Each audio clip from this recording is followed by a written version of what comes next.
Dhaka medical college হাসপাতালের surgery বিভাগের ৩ চিকিৎসককে মারধরের ঘটনায় কর্মবিরতি ঘোষণা করেছে জরুরি বিভাগের সকল চিকিৎসকরা। একই সঙ্গে ৪ দফা দাবি জানিয়েছে তারা।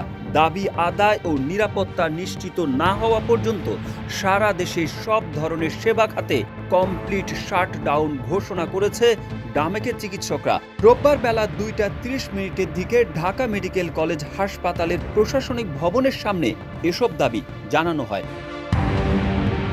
তারা বলেন, সাম্প্রতিককালে ঢাকা মেডিকেল কলেজ হাসপাতালের নার্স, ডাক্তার ও অন্যান্য স্বাস্থ্যকর্মীদের উপর অতর্কিত হামলায় একাধিক হতাহতের ঘটনা ঘটে, যার প্রেক্ষিতে হাসপাতালের সকল নার্স, ডাক্তার ও অন্যান্য সেবাকর্মীদের মধ্যে ভয়, আতঙ্ক ও নিরাপত্তাহীনতা বিরাজ করছে এবং স্বাভাবিক নার্সিং সেবা তথাপি কাঙ্ক্ষিত চিকিৎসা সেবা বিঘ্নিত হচ্ছে। হাসপাতালের মতো একটি জনসেবামূলক প্রতিষ্ঠানে যে সকল ব্যক্তি বা কুচক্রী মহল এই ন্যাক্কারজনক ঘটনার সাথে জড়িত, তাদের সকলকে চিহ্নিত করে আগামী ২৪ ঘন্টার মধ্যে গ্রেপ্তার করে দ্রুত বিচার আইনের মাধ্যমে শাস্তির আওতায় আনতে হবে।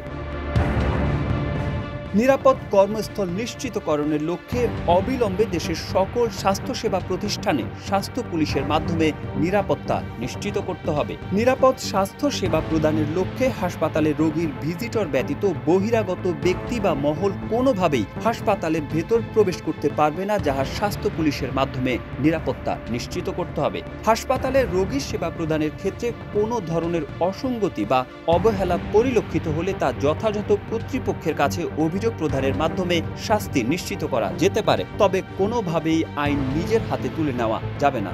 এদিকে শনিবার ৩১ আগস্ট নিউরো সার্জারি বিভাগের ৩ চিকিৎসককে মারধরের ঘটনা ঘটে। এতে দোষীদের সিসিটিভি ফুটেজ দেখে শনাক্ত করে গ্রেপ্তারের আলটিমেটাম দেন চিকিৎসকরা।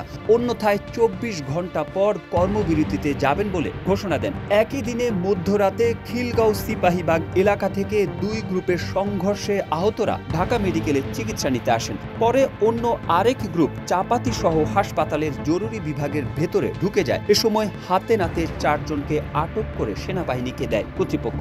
পরে অন্য আরেক রোগীর মৃত্যুর ঘটনায় হাসপাতালের জরুরি বিভাগের ইমার্জেন্সি সেন্টারে ভাঙচুর চালায় রোগীর স্বজনরা। নিরাপত্তার শঙ্কায় জরুরি বিভাগের কার্যক্রম বন্ধ করে দিয়েছে চিকিৎসকরা। দোষীদের শনাক্ত করে ২৪ ঘন্টার মধ্যে তাদের বিচারের দাবি জানায়, অন্যথায় কর্মবিরতিতে যাওয়ার ঘোষণা দেন। পরে আলটিমেটামে ২৪ ঘন্টা শেষ হওয়ার আগেই কর্মবিরতিতে যান তারা।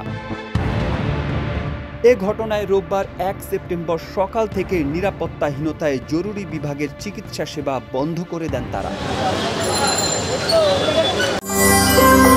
সত্য, বস্তুনিষ্ঠ ও নিরপেক্ষ দৈনিক জনবাণী।